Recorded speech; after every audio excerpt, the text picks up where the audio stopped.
और एक ऑडिटर दूसरे ऑडिटर का जानकार है। तो कहानी ऐसे ही चल रही है। ये चाहिए।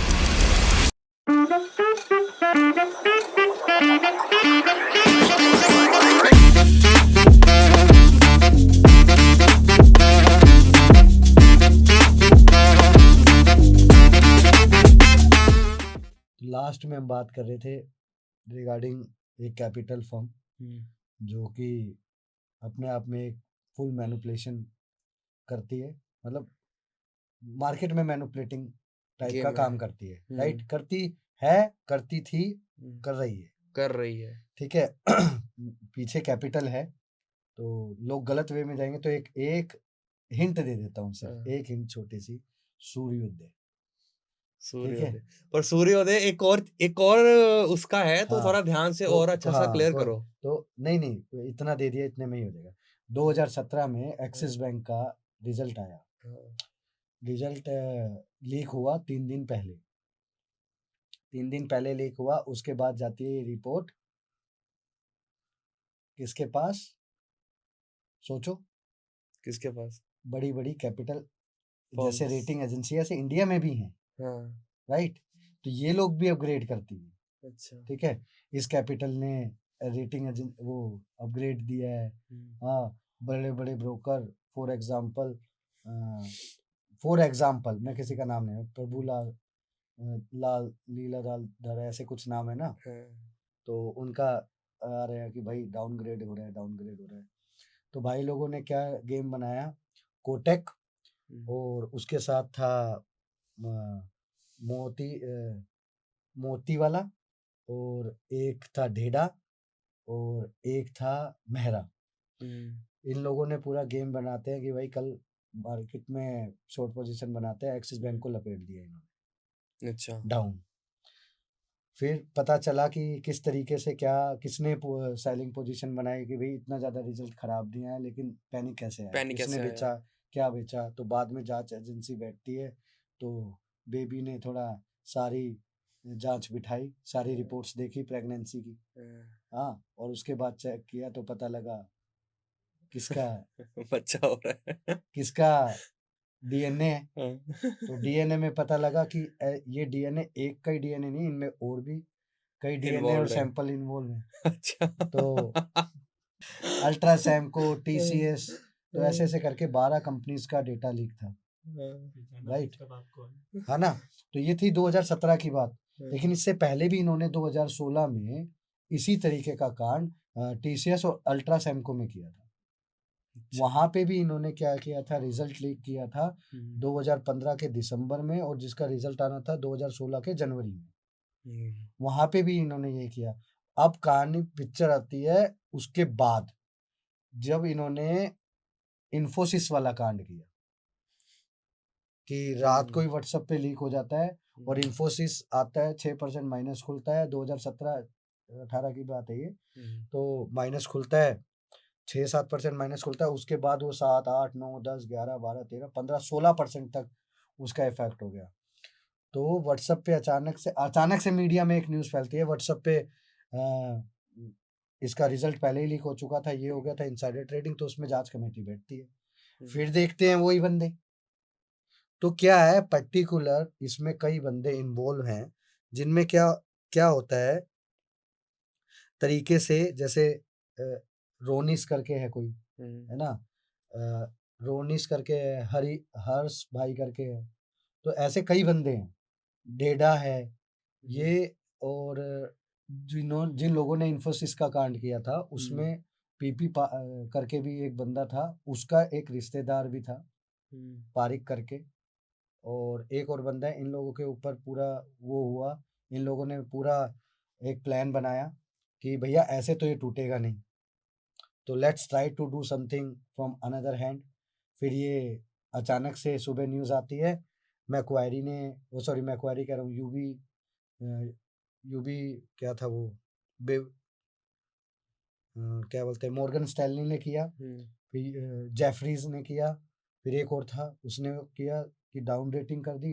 डाउन रेटिंग इतनी कर दी कि भाई लोगों ने 30% नीचे का टारगेट दे दिया। अच्छा। तो ये पहले से प्री प्लान हो चुका था कि ऐसे-ऐसे क्या करना है। अच्छा ये सारा काम कर लिया, उसके बाद एक जाँच कमेटी फिर पता करते कि इतना बड़ा क्या प्रॉब्लम हुई। जब पता करते हैं इतना बड़ा क्या प्रॉब्लम हुई तो जाँच कमेटी बिठाते हैं। जाँच कमेटी में पाए जाते हैं वही 4 नाम, राइट? तो इस बार वो चौथा जो इन्होंने इन्फोसिस का काम किया, उसमें वो 4 नाम इनडायरेक्ट वे में थे। डायरेक्ट में तो कोई और थे। आपने एक का डायरेक्ट और में तो सैल्विक पारिक करके कोई था, वो आपने था। भी एक का नाम नहीं लिया, वो वाला आई थिंक क्लीन चिट। हाँ, वो क्लीन चिट में उसका नाम इसलिए नहीं लिया। हाँ, तो बाकी सब में फिर सेट पे तो एजेंसी उनकी बिठाई। क्या स्टोरी है? देखो, स्टोरी क्या होती है, जो फँस जाए वो चोर है ना? ऑब्वियसली। अब मैंने आपके साथ चैट की, लेकिन आपने वो चैट में से देख के किसी और को बता दिया, तो चैट तो नहीं निकली, चैट नहीं निकली, तो क्लीन चिट मिल गई। बाकी मेन बंदों की चैट निकल गई, तो उनमें 12 से 13 कंपनीज का था। इसी तरीके का एक सीन 2009 में इन्फीबीम के साथ हुआ कि व्हाट्सएप पर लिखा हुआ, आप यकीन नहीं मानोगे, 70% 73% स्टॉक गिर गया था। आप देखो, क्या था, विक्रांत जी, ऐसा कुछ शेयर था, पीसी ज्वेलर्स से रिलेटेड ही था। जब पीसी ज्वेलर्स गिर रहा था 2015-16 के आसपास में, जब ये गिर रहा था नोटबंदी से पहले, तो 15-16 ही था। 2018 पे मेरे को अच्छे से याद है, ये 600 के आसपास से शेयर सीधा 60 रुपए की नहीं, प्राइस के नोटबंदी आसपास था। 2017 में हुई थी ना, हाँ, उसके तो बाद की बात उससे बता रहा हूँ। उससे हाँ, उसके आसपास की ही बात है, जब ये पीसी ज्वेलर्स एक दिन में गिरना स्टार्ट हुआ था। तो वो इसी सिमिलर टाइप का था। सेम प्रमोटर्स ने विक्रांगी क्या नाम था उसका, वकरान जी। हाँ, उसमें पैसा लगाया हुआ था, और फिर उन्होंने ही पीसी ज्वेलर्स में भी लगाया था। अच्छा, पीसी ज्वेलर्स में शायद किसी को बताओ, शायद पीसी ज्वेलर्स में कांड करने वाला आदमी आज भी जिंदा है, और दिल्ली की एक सबसे बड़ी पेस्टिसाइड में सबसे बड़ी कंपनी जो आज दिल्ली में जिसका ऑफिस है, उसमें भी उन्हीं का हाथ था, और 40 रुपए से कर दिया भाई लोगों ने 1800 रुपए चार्ज, उनका ही कांड है। फिर अचानक से एक और न्यूज आती है अभी थोड़े दिन पहले उसी प्रमोटर्स की। यार उनका ऑफिस तो हमारे ऑफिस के आसपास ही है। हाँ, है ना, तो पास में ही आगे जाकर। तो हाँ, तो उसमें क्या है, अभी देखो, अभी 2 या 3 महीने, 4-5 महीने हो गए, कोहिनूर बासमती को उन्होंने 250 करोड़ रुपए में कोई बासमती की कंपनी खरीदी थी 250 करोड़ रुपए की। भाई लोगों ने उनमें भी वही गेम किया, स्टॉक उठा के 40-50 रुपए से सीधा 250-300 की रेंज में आ गए। तो क्या है कि ऐसे ऐसे लोग जो मार्केट में इस तरीके की एक्टिविटीज करते हैं, तो मेरी नजरें उनके ऊपर, भाई ये लोग क्या कर रहे हैं, आज ये दुबई गए हैं, क्या करने गए हैं, किस लिए गए हैं, अचानक से उसके बाद, अच्छा ये किसी फॉरेन ट्रिप पे होते हैं, उसके बाद अचानक से न्यूज आ जाती नहीं, है। आपके क्यों हैदराबाद चक्कर लग रहे हैं नहीं, हर महीने? मैं भी हैदराबाद किसी कंपनी के प्रमोटर से मिलने गया था, अभी रिसेंटली मेरी बात हुई थी उनसे। मैंने बताया था ना, उस बंदे का कंपनी को यहाँ से 10,000 गुना ज्यादा लेके जाना है। अब देखो, वो इतनी अंडर वैल्यू है वो, कि आज उसका प्राइस 120-130 की रेंज में घूम रहा है। अगर मैं सही बताऊं तो मैं उसमें, मेरा प्लान है उसमें कम से कम भी 70-80 या 1 लाख क्वांटिटी लेने का। ठीक है। अभी अनफॉर्चुनेटली मैंने 15-17 हजार ही प्लस किया है, क्योंकि मार्केट सिनेरियो अभी टॉप पे है, इसलिए मैंने इतना नहीं किया है। तो इसमें क्या है बेसिकली, कि मैं ऐसे लोगों को ट्रैक कर रहा हूँ अभी। इनमें जो मैंने आपको 2015, 16, 17, 18 वाली जो स्टोरी बताई, ये लोग अभी भी जिंदा हैं, और कहीं ना कहीं इस तरीके का काम अभी भी करते हैं।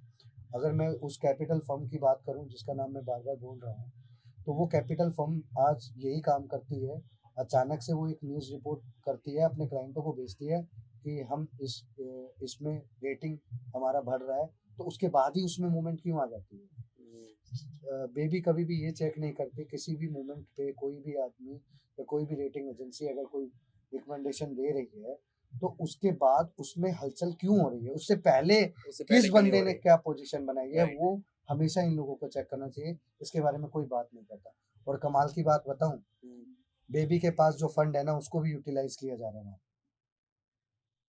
यार अब बताऊं सर, मैं एक बात बोलना चाहूंगा। कुछ भी चीज हाँ, ना ट्रांसपेरेंसी के अकॉर्डिंग नहीं है, हम लोगों को हर चीज से दूर किया है। राइट। अब ना बात ऐसी है, आपको पता होगा आज भी हमने शायद इस चीज पर इतनी बातें की हैं, ठीक है, कि ना जब भी ये वीडियो रिलीज होगी ना तो और और कमेंट आने इस इंस्टाग्राम, पे हाँ है ना, क्योंकि ना सब एक्चुअली बात क्या है कि ना वो चीजों को बहुत ही ज्यादा यार उससे ऑब्जर्व नहीं करते, ये ठीक है। हमने एक वो बनाया टॉक, ठीक है, उस पर कितनी बातें आने लगी, कितने इन्फ्लुएंसर्स ने वीडियोस बना ली चहल नाम की कि वो राइट, लड़की थी। है ना।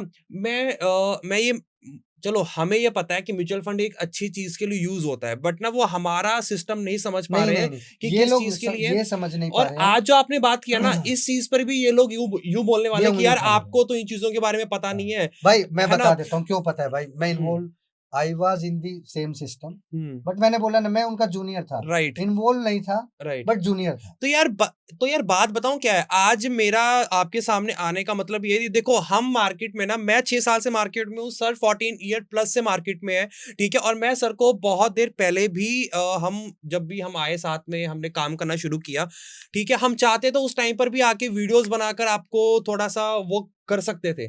पर अब हमने ये डिसीजन इसलिए लिया है क्योंकि आज हम देख रहे हैं मार्केट में रिटेल इन्वेस्टर्स बहुत आ रहे हैं, और बहुत सबको ट्रैपिंग हो मिसगाइड रही किया है, जा रहा है। राइट, बहुत ट्रैपिंग हो रही है। तो हम आपके सामने रियलिटी लेकर आ रहे हैं। आज हमारा मेन जो टॉपिक था वो ये था कि जो ब्रोकर को हम यूज कर रहे हैं उसमें जो भी फीचर्स हैं वो क्यों हैं, क्यों? उनका होने का मतलब क्या है यार, हमारे हमारे यूज में तो नहीं है यार वो, ठीक है। राइट। हमारी रिटेलर की क्वांटिटी कितनी होती है, और 1000, मुश्किल से 1000, मैं तुम्हें एक दो लॉट एक पर। और बात बताना चाहूंगा हम्म कि प्रीवियस वीडियो में म्यूचुअल फंड वाले के ऊपर हमारे पे उंगली किया कि स्कैम है। पहली चीज तो मैंने कुछ बोला कुछ और, इन्होंने समझा इन्होंने कुछ और। इन्होंने समझा कुछ और, अच्छा, अब राइट। मैं इस बात को क्लैरिफाई करता हूँ कि हम्म मैंने क्यों बोला कि इंडिया में अगर सबसे बड़ा स्कैम आएगा वो म्यूचुअल फंड में आएगा। उसका रीजन है, यार फंसता कौन है? रिटेलर। रिटेलर क्या करता है? रिटेलर की मंशा क्या है? बाइंग करने की, बाइंग सेलिंग की करने नहीं। की, सेलिंग की नहीं है। रिटेलर अपना पैसा म्यूचुअल फंड के थ्रू घुसा रहा है। हम्म जब म्यूचुअल फंड बाय करता ही रहेगा, करता ही रहेगा, करता ही रहेगा, एक बंदे बेच रहे हैं और उसके कई म्यूचुअल फंड खरीद रहे हैं, राइट तो बाद में चिपकाएगी किसको माल? जब कोई खरीदने वाला होगा ही नहीं तो ये बेचेंगे किसको? राइट। ये लोग पता कब बोलेंगे, अरे 5 साल पहले उस बंदे ने ये बोला था म्यूचुअल फंड में स्कैम निकलेगा, और आज निकल गया। सर सब बातें छोड़ो, आप मतलब मैंने ये एक, फ्रैंकलिन वाला भी होने से पहले राइट बताया था राइट कि मेरे पास कोई बंदे आए थे, भाई 250 करोड़ रुपए का स्कैम करना है राइट। और चल रहा है इस फॉर्म में, ऐसे ऐसे चल रहा है। तो मैंने पहले जब इन्फॉर्मेशन लिया, अनफॉर्चुनेटली उन्होंने मेरे से नाम तो मुझे बता दिया, लेकिन मुझे ये समझ में नहीं आया कि ये स्कैम होगा कैसे, होगा कैसे। और बाद में निकल गया। तो आज भी मैं बता रहा हूँ, अब भी वही बंदे इन्वॉल्व हैं। मैं अब किसी और फॉर्म में है, ठीक है। अब रिसेंटली अभी तुमने अनाउंसमेंट सुनी होगी, जीरोधा एएमसी में आ रहा है। आ रहा है आ बिल्कुल। रहा है तो अब आप मेरे को एक बात बताओ, जब जीरोधा वो खुद कह रहा है 10 में से 9 ट्रेडर लॉस में, लॉस में है, राइट। अब वो 9 के 9 म्यूचुअल फंड में चले जाएंगे तो लॉस कौन करेगा भाई? आप ये लोग तो खींच रहे हैं ना वो उससे कि भैया आओ इन्वेस्ट करो म्यूचुअल फंड में, आपको घर अरे बैठे बैठाए पैसा मिल जाना है। अरे यार पब्लिक, अच्छा अच्छा ठीक आपको भी क्या है। लगता है मार्केट को 100 रुपए से कोई हाँ स्टॉक को 500 रुपए कौन लेके जा सकता है? यार, ये रिटेलर की बस की बात नहीं है। और सच्चाई में बताऊं, हम्म, रिटेलर की बस की बात तो नहीं है, लेकिन जो बड़ा प्लेयर पोजीशन बनाता है, इसमें 2 तरीके हैं। अगर आप ऑपरेटर हो तो आप लेकर चले जाओगे, हम्म, और अगर आप एस इन्वेस्टर हो, हम्म, जैसे सारे लोग जो एस इन्वेस्टर हैं जिनका कैपिटल 100 करोड़ से ऊपर या 200 करोड़ 400 करोड़ रुपए के आसपास है, ये लोग जो है, ये लोग पोजीशन बनाते हैं, उसके बाद मार्केट में पोजीशन ओपन कर देते हैं कि हमने यहाँ पैसा लगाया। उसके बाद मैं कौन सब भीड़ लग रही है, मैं पहले, उसकी वजह से वो स्टॉक, स्टॉक, राइट, तो ये चीज समझनी जरूरी है। बिल्कुल। अच्छा अच्छा, ये भी एक चीज है, फोमो ट्रेडिंग। राइट, आप मुझसे उसी दिन बात कर रहे थे, है ना, तो उस चीज के बारे में एक्सप्लेन करो। देखो फोमो ट्रेडिंग एक क्या है मार्केट में, अब मार्केट नीचे से ऊपर गया तो सारे राइट, ब्रेकआउट ट्रेडर सारे ब्रेकआउट का ट्रेडर, का पैसा बन रहा था। राइट, बाय जितने बाय भी बाय, एनालिस्ट थे सब बन रहे थे, every Tom Dick Harry, right जिनको मार्केट में सिर्फ चार्ट देखना आता है। राइट। तुम यही थे जब मैंने क्या बोला था कि जनवरी में मार्केट यहाँ तक आ गया ना, सबका कूल चलेगा। दिसंबर में ही बताया था, बिल्कुल। क्योंकि दिसंबर में मार्केट एक साइड चलता है, ये मैंने पहले प्रेडिक्ट कर दिया था, हम्म, राइट। तो उसके बाद क्या हुआ, मैंने तुम्हें बताया कि अब नहीं चलेगा, क्योंकि जनवरी में मार्केट गिरना था, ये कंफर्म था, और पहले से ही प्रेडिक्ट था। जो आदमी बोले नहीं अब हो गया तो सबने बता दिया, तो भैया मैं फरवरी का भी बता दूंगा, कोई दिक्कत नहीं, ठीक है। आने वाले टाइम में, अभी बता दूंगा 2-4 दिन में। तो आप खुद देखो एक बार कि अगर ब्रेकआउट ट्रेडर ब्रेकआउट पे ले रहा है, वो ले नहीं रहा, देख रहा है, देख रहा है। ओह 100 रुपए पे ब्रेकआउट था, ओह देखते ओ, देखते ओ, 100 से 140 हो गया। 120 हो गया, 130 हो गया, 140 हो गया, अरे अब तो अब कंफर्म हो अब गया, घुसो, अब कंफर्म ले हो लो। गया, अरे थोड़ा क्वांटिटी बनाता हूँ, अरे 160 हो गया, बस फिर बनाता हूँ, 180 हो गया, राइट। हाँ भाई। उसके बाद क्या होता है, अरे मैंने तो ले लिया 180 पे, थोड़ी देर तक मेरे अकाउंट में प्रॉफिट चलता है चलता है उसके ऑप्शन बाद में, उसके बाद लॉस। सीधा एक रेड कैंडल आती है लॉस। 180 से 140। That is called the FOMO trading, क्योंकि आप अपनी आंखों से 100 रुपए से 120 रुपए देखा, 30 देखा, 40 देखा, 40 में आप में वो हिम्मत आई करने की, राइट। लेकिन कर नहीं पाए, लेकिन जबरदस्ती वो 180 हो गया, दिखा 60 से दिखा कर 70 के बीच राइट। में दिखाकर आपको वो प्लस करा लिया। ऐसी चीजों से कैसे बचना चाहिए? इफ यू रियली सी कोई प्राइस आपसे 100 रुपए में 100 रुपए देख रहे हो और वो आपकी आंखों के आगे 120 हो गया, तो सबसे पहले आप ये सोच लो कि प्राइस 20% बढ़ चुका है, अब मुझे उसको छोड़ना है, राइट? पहला पॉइंट। दूसरा पॉइंट कि आपने कैपिटल जितना भी लगाना है, किसी में भी काम कर रहे हो, अगर ऑप्शन में काम कर रहे हो तो 20% से ज्यादा रिस्क है, चाहे वो 100 रुपए का वैल्यू हो, चाहे 5 रुपए का वैल्यू हो, चाहे 10 रुपए का वैल्यू हो, चाहे 300 रुपए का वैल्यू। आपने ऑप्शन में एक स्ट्रिक्ट रूल फॉलो करना है, इंट्राडे में ऑप्शन में काम करना है, तो 20% का स्टॉप लॉस लगा, बस, ठीक है? तीसरा पॉइंट, अगर आपको लगता है ऐसा ब्रेकआउट जो सबको दिखाई दे रहा है, उस ब्रेकआउट को आपको इग्नोर करना है, wait for the trapping, okay.